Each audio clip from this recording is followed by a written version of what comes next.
Assalamualaikum warahmatullahi wabarakatuh. Salam bahagia Bapak Ibu guru penggerak.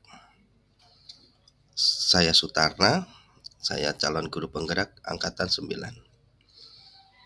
Di sini saya akan memaparkan kesimpulan dan refleksi pemikiran Ki Hajar Dewantara pada modul 1.1 koneksi antar materi. Landasan pendidikan dan pengajaran sesuai dengan hasil pemikiran Ki Hajar Dewantara. Ada 3 hal penting yang menjadi landasan pendidikan dan pengajaran di Indonesia sesuai dengan hasil pemikiran Ki Hajar Dewantara, yaitu ing ngarsa sung tulodo, ing madya mangunkarsa, tutpuri handayani, yang menjadi jiwa dari pendidikan nasional. Ungkapan hasil pemikiran tersebut mengharuskan guru untuk menjadi seorang teladan, seorang pembimbing yang memberikan dorongan terhadap perkembangan murid. Ki Hajar Dewantara membedakan kata pendidikan dan pengajaran dalam memahami arti dan tujuan pendidikan. Pendidikan adalah memberi tuntunan terhadap segala kodrat yang dimiliki murid, agar ia mampu mencapai keselamatan dan kebahagiaan yang setinggi-tingginya, baik sebagai seorang manusia maupun sebagai anggota masyarakat.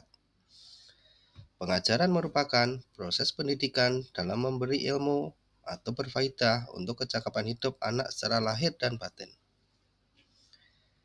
Pendidikan dan pengajaran merupakan usaha persiapan dan persediaan untuk segala kepentingan hidup manusia, baik dalam hidup bermasyarakat maupun hidup berbudaya dalam arti yang seluas-luasnya.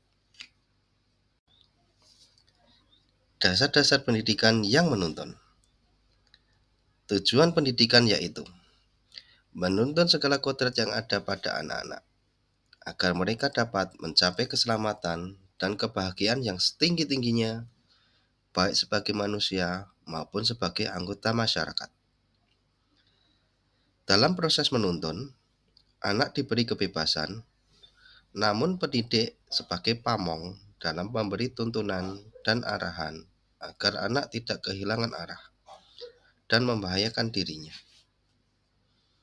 Seorang pamong dapat memberikan tuntunan agar anak dapat menemukan kemerdekaannya dalam belajar. Apa yang Anda percaya tentang murid dan pembelajaran di kelas sebelum Anda mempelajari modul 1.1? Pembelajaran di kelas yang saya terapkan sebelum mempelajari modul 1.1 yaitu saya hanya memberikan materi sesuai dengan tuntutan kompetensi yang telah ditetapkan. Ketuntasan dari semua materi merupakan suatu keharusan tanpa melihat karakteristik murid. Saya hanya melihat ketuntasan nilai dari segi pengetahuan dan keterampilan saja. Ketercapaian penyampaian materi berhasil jika nilai yang dicapai oleh murid sudah memenuhi KKM. Selanjutnya, pembelajaran masih terpusat pada guru teaching center. Interaksi antar siswa sangat kurang karena siswa hanya mendengarkan ceramah dari guru. Apa yang berubah dari pemikiran atau perilaku Anda setelah mempelajari modul ini? Setelah saya mempelajari modul 1.1 tentang pemikiran Ki Hajar Dewantara, saya menyadari bahwa apa yang saya pikirkan dan terapkan selama ini kurang tepat. Seharusnya di awal pembelajaran perlu diberikan asesmen diagnostik untuk merancang pembelajaran yang sesuai dengan karakteristik murid. Selanjutnya, memberikan materi yang dibutuhkan oleh murid sesuai dengan kemampuan murid. Melakukan penilaian selama proses pembelajaran, tidak hanya fokus pada akhir pembelajaran. Nilai bukan menjadi tolak ukur dalam pengembangan minat dan bakat serta ketercapaian proses pembelajaran. Memberikan keteladanan serta pemahaman tentang karakter budi pekerti luhur.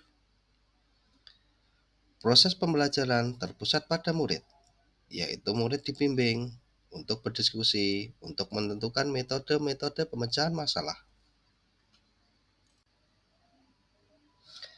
Memberikan apresiasi kepada setiap jawaban murid. Murid diberikan kebebasan berekspresi, mengemukakan pendapat, dan murid diberikan kemerdekaan berkreasi. Memberikan kesempatan kepada murid untuk tumbuh sesuai dengan kodrat alam dan kodrat zaman. Apa yang dapat segera Anda terapkan agar kelas Anda mencerminkan pemikiran Ki Hajar Dewantara? Yang dapat segera saya terapkan dalam pembelajaran antara lain sebagai berikut. 1. Melakukan diskusi bersama rekan sejawat dan mempersiapkan perangkat pembelajaran berupa modul ajar. Yang kedua, merancang pembelajaran yang interaktif dan menyenangkan berpusat pada murid. Ketiga, menerapkan pembelajaran abad 21, yaitu berpikir kritis, kreatif, komunikatif, dan kolaboratif. Yang keempat, memerdekakan murid, yaitu pembelajaran tidak lagi menuntut, tetapi menuntun. Berikut pemaparan dari saya. Terima kasih. Salam sehat dan bahagia. Wassalamualaikum warahmatullahi wabarakatuh.